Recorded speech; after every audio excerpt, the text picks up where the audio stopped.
Is it happening too fast? The province announcing it's speeding up reopening ahead of the Family Day long weekend. So starting in just 2 days, on Thursday, gatherings can go up to 50 people indoors, 100 people outdoors. Capacity limits, they're going to be lifted in restaurants, gyms, and more. And then on March the 1st, proof of vaccination requirements, they will be lifted. Capacity limits will be removed for all remaining indoor settings. There is no timeline yet when it comes to masking. So for reaction on all of this, we welcome back to the show infectious diseases expert, Dr. Isaac Bogoch. Dr. Bogoch, good morning to you.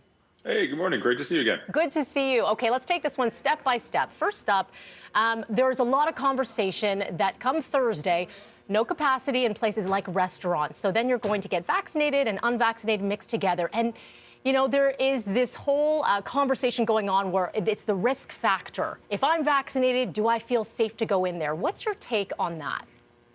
Well, for starters, I think let's acknowledge that some people are comfortable moving forward. Other people are less comfortable moving forward. It's okay to go at your own pace, even though we are seeing some of these measures being lifted. We should also acknowledge that 90% of the eligible population over 12 has 2 doses of a vaccine. And again, let's also look at the big picture here. We have plummeting cases, plummeting hospitalizations, dropping numbers in the ICU. By all metrics, things are getting better and better. The public health measures have to be aligned to the public health threat. That's a moving target. It's obviously moving in the right direction. It's okay to start lifting these now. It absolutely is. And as you point out, mask mandates are still in effect. It doesn't do you much good in a restaurant when you have your mask off to eat. But again, let's go back to the first point that some people might be more comfortable moving forward than others, and it's okay to go at your own pace. When we talk about the vaccine mandates, you know, we have to remember too that 2 doses of the vaccine protects the individual from severe infection, but it doesn't really protect others, or it doesn't protect the individual really a lot from actually getting the infection or transmitting the infection. 3 doses is pretty good, but 2 doses just really has more protection to prevent someone from getting a severe infection. So I think that has to be factored in to this as well. With the 2-dose vaccine certificate, you kind of start to lose all the benefits of the vaccine certificate system for indoor areas. 3 doses provides much more protection. So if it were up to you, Dr. Bogoch, would we have kept the certificate in place but added that 3rd dose within the certificate, or do you think it makes sense to lift the certificate in its entirety?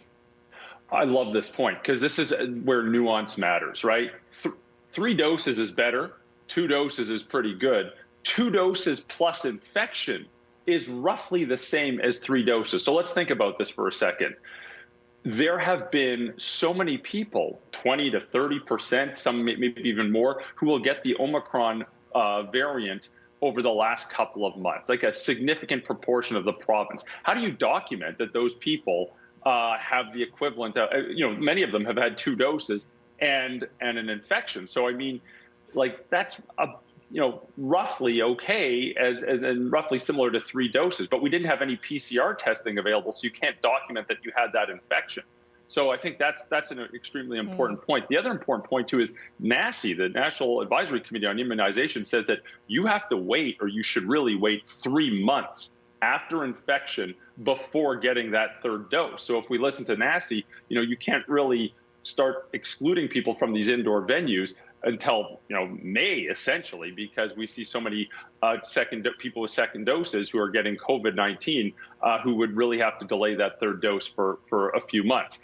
The third point too is, let's remember, there's only about 52% of the eligible population that has had a 3rd dose already. Okay, and those are primarily in higher income settings. And when we look at lower income and racialized neighborhoods, they're getting left behind, even with the heroic efforts of City Councilor Joe Cressy, who's really pushing getting vaccines into these communities. There's still a lot of communities that are left behind, and it would take a lot of time, energy, effort, and resources to get everyone up to speed with a 3rd dose who's eligible. So you could say 3 doses, but there's still a lot of hurdles in the way that really need to be addressed. Indeed, and time a hurdle for us. I wish we could talk all day, but I know you got a tight schedule, Dr. Bogoch. Appreciate you taking the time with us for now. We'll talk to you again. Be well.